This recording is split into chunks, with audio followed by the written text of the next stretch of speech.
my husband were to ever have cheated, I don't think I would have left. We would have had issues. We would have gone to a counselor. Because many men have went through this. Many men have seen the dark side of women, wife infidelity.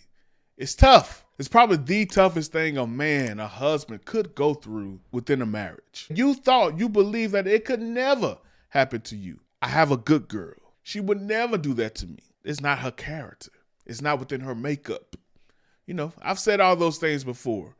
Like I said, I've seen the dark side of this.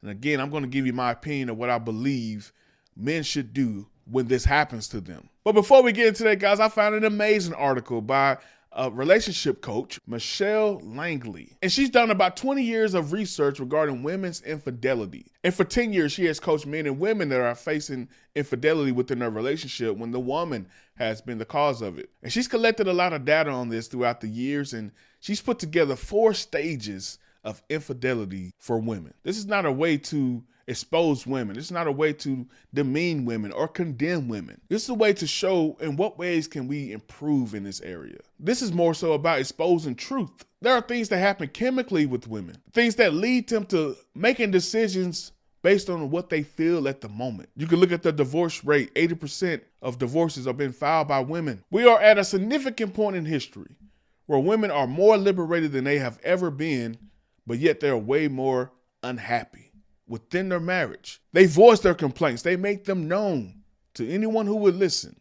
What can we do to counter the attack of the enemy that he has on marriage? He knows what God can do within a marriage. He knows that the future depends on the nuclear family. He knows this. He knows the statistics that children raised from single parent homes are way far likely to end up in destitute situations, way more likely to end up in prison, way more likely to face child molestation. He knows this, so therefore he attacks marriage. So what can we do to combat what the enemy has set out to do to destroy our homes? We have to expose truth. Yes, men should definitely take ownership for what they do, but if women are filing for divorce at 80% and men are filing at 20%, I think it's the 80% we need to focus on primarily, because what has happened? What has changed? What is the thing that is leading our women down the path of saying, I don't need a husband? Not that they don't need men, because what these 4 stages would show us, women are chasing other men, not necessarily chasing their husband. Let's get right into it. Stage 1. Women at stage 1 feel as though something is missing in their lives. They have all the things that they wanted, a home, a family, a great husband, but they feel they should be happier. Over time, many women in this stage begin to lose interest in sex. It is not uncommon for them to spend a great deal of energy trying to avoid physical contact with their husbands because they fear it might lead to a sexual encounter. They frequently complain of physical ailments to avoid having sex and often try to avoid going to bed at the same time as their husbands. They view sex as a job, not unlike doing the dishes or going to the grocery store. Some women in stage 1 claim they feel violated when their husbands touch them. Their bodies freeze up and they feel tightness in their chests and or a sick feeling in their stomach. The majority of women in stage 1 feel as though there is something wrong with them, that they are in some way defective. They're also fearful that their disinterest in sex would cause their husbands to cheat or worse yet, leave them. Stage 2. Women at stage 2 experience reawakened desire stimulated by an encounter outside the marital relationship. Whether these encounters with a new man involve sex or remain platonic, women would typically give a tremendous amount of emotional significance to these encounters. Many women in this stage haven't felt any sexual desire for a long time. Many experience tremendous guilt and regret. Regardless of whether their new relationships are sexual, merely emotional, or both, most begin to experience what could be termed an identity crisis. Even those who try to put the experience behind them. Constant reminders are everywhere. They feel guilt when the topic of infidelity arises, whether in the media, in conversations with the family and friends, or at home with their husbands.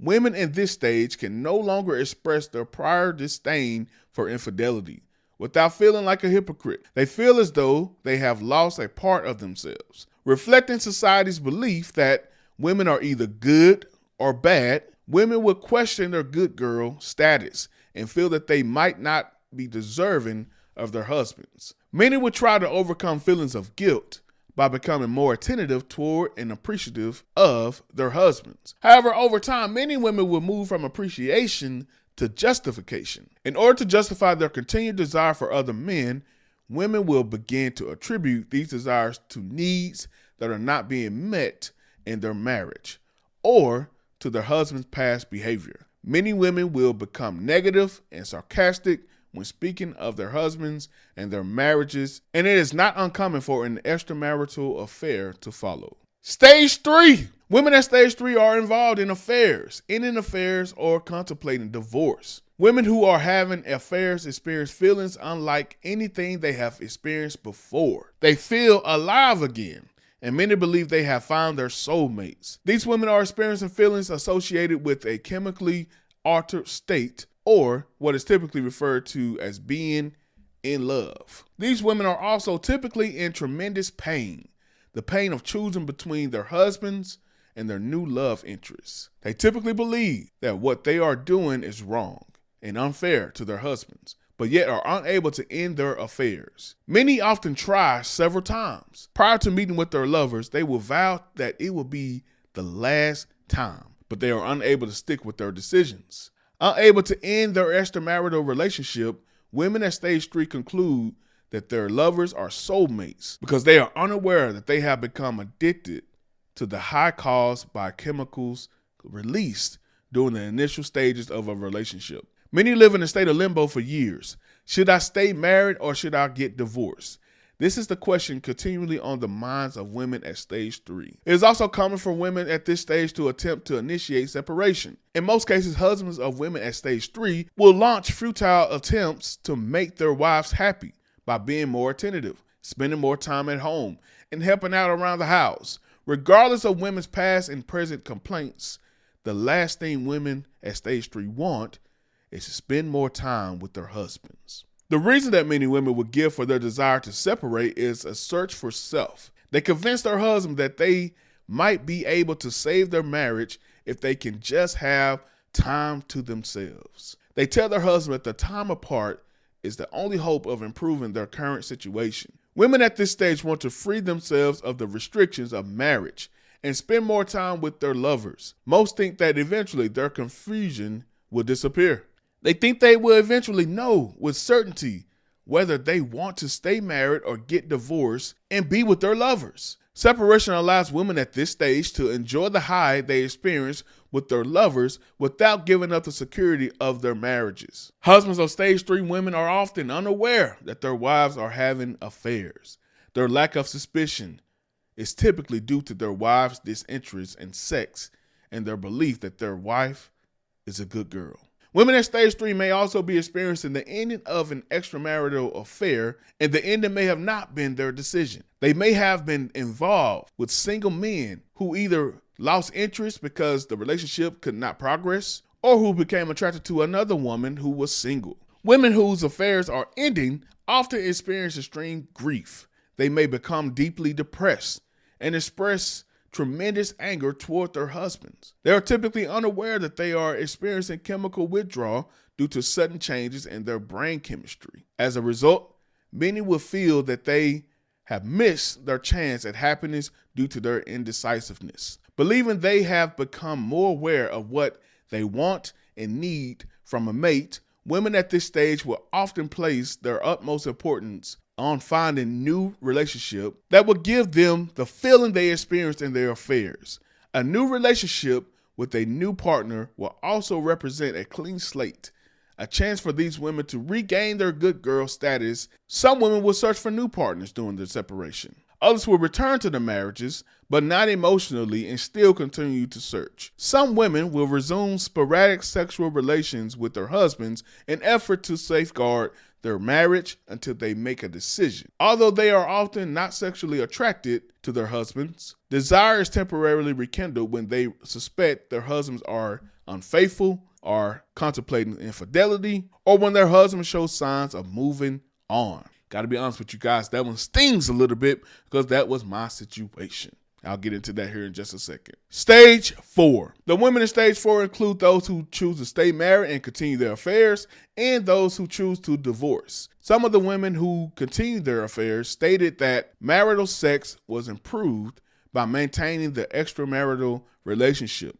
Some thought their lover was a soulmate, but for one reason or another did not leave their husband and did not feel torn between the two. Others realized that their feelings were intensified by not sharing day-to-day living arrangements with their lover. Almost all of the women in their latter category were having affairs with married men. They believed their affairs could continue infidelity without disrupting either partner's primary relationship. The women who chose divorce and were in the beginning stages of a new relationship typically expressed relief at having finally made a decision and reported feeling normal again.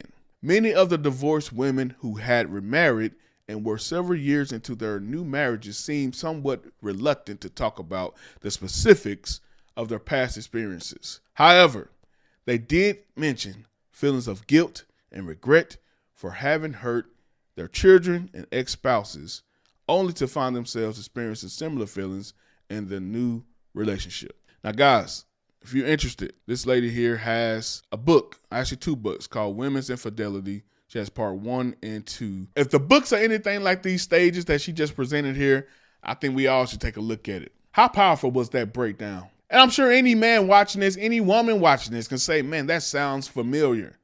Any woman can say, man, I was at one of those stages before. Any man listen to those stages can probably say, man, I've experienced that. I've been on the other end of that.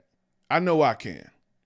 I experienced all 4 of those stages. Stage 3 was the most significant to me, I would say, because stage 3 is where I began to become aware of what was going on. And I began to experience so much rejection. And let me be clear here.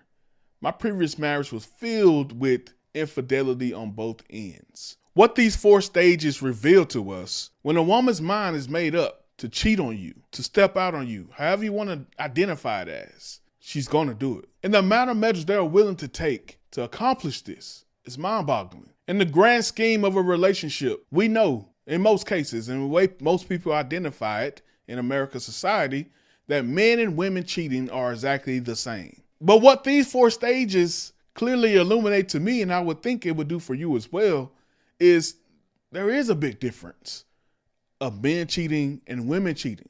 'Cause let's be honest, let's be frank. When men cheat, we just want a nut. Let's just call it what it is. We just want to ejaculate. We just want to release. But when women cheat, they want a whole new life. It's not just about the sex. It's creating a whole new life that helps them escape from their husband or escape from their kids. They're fed up with their current situation. Like I have said many times before, more often than not, they're bored. They're bored and they need some excitement. They need some drama. They need their heart rate to rise. They need something that's going to shake up some stuff, even if it means destroying the very thing that they love. As someone that has experienced infidelity in my previous marriage, what do I advise? Let me say this to you. A woman that's willing to go to these great lengths to cheat is a woman that will more than likely never show repentance. And if she ever says, I'm sorry, more than likely she will blame you. There will be some sense of blame that she points towards you, saying, if you didn't do what you did, then I wouldn't have been forced to do what I did. All in all, ignoring the fact that she did it because she was bored. All in all, ignoring the fact that she did it because she wanted something different. And she didn't cheat the same way that you cheated. She created a whole new life. So with a woman such as that, it's highly unlikely, if she's being that way, that she would ever repent to you, that she would ever seek restitution for you, that she would ever be willing to do what it takes to make up for what she did. And forget what Mel says. You should actually look at Matthew chapter 19, where you will see Jesus in a conversation with the Pharisees, and they're questioning him about divorce, about what Moses' law says about divorce. And of course, Jesus initially says it's for man and wife to stay together forever. What God has brought together, let no man ever separate. So they press Jesus a little bit and say, hey, if this is not right, if everyone should never get divorced, then why did Moses permit to give wives certificates of divorce? And Jesus replied to them saying, hey, Moses permitted this because their hearts were hard, but this is not the way it was supposed to be. I tell you that anyone who divorces his wife except for sexual immorality and marries another woman commits adultery. So that is the one allowance, the sexual immorality aspect. But I will say, as my recommendation, definitely fight for your marriage and see what all you can do. Seek therapy, seek counsel, read the word of God, pray, speak to men that have experienced this thing as well. Get life coaching, whatever you think you may need for this situation. However, the number one thing you should see is change in your wife. The most significant thing to me in what this article showed us was stage 3, where a man or husband is looking to move forward. That's when all of a sudden the woman is interested. I told my story on this channel before. For 3 years, I played that game with my ex-wife. At least one time a year out of those 3 years, I would find my way ready to move forward with someone else. And all of a sudden, like she had a spider sense, she'd be ready to reconcile. And the moment I cave in to her, she move on again with another guy. So I finally decided, hey, I'm tired of being rejected. I'm not going to face this anymore. It's time to move on. And I chose to move forward. If I had to answer that question, should a man take a woman back? Is it possible to move forward after a woman has committed adultery? I would have to say no to both questions. I don't believe that's something you can come back from. It's too much damage. The length that women are willing to go through, and 2, to achieve infidelity, to achieve their personal happiness, to achieve no longer being bored. That's what makes it different. And that's why I believe Judge Lynn Toler said this. If my husband were to ever have cheated, I don't think I would have left. We would have had issues. We would have gone to a counselor. But I can't let, now if he's just a repeater, just a traveler, he's just screwing everything that happens to walk by, right. He got to go bye-bye. Right.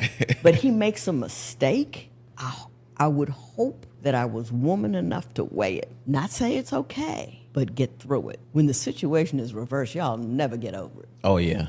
I could. So, but that's just how y'all are. But I just, y'all never get over it. And I know that. So I don't do nothing. You know what I mean? I don't care how fine you are or whatever, and I'm away from him for months. I got something so good. Ain't no sex. I don't care how you can rock it. It's easier for a woman to take a man back. And I understand we are in this revenge era where women believe they are as good or better than men in most areas. And because women view themselves as good or better, they believe they can do everything a man can do. But my sister, you can't. There's no way that you can have many sexual partners without attachment. You were not designed that way. If you're a man, listen to this. I ask you to evaluate what's best for you in this situation. I understand the propensity as a man to want to rescue. It's in our nature to want to rescue our wives, want to rescue our children, our family around us. But do you see true repentance? Do you see efforts on top of efforts on top of efforts to make things right? Are you seeing similar behaviors than what you saw before? If you're not seeing any change, it's time for you to change. And to any wife watching this, if you know that you are in one of these stages, especially stage 3 and 4, I recommend you let your husband go.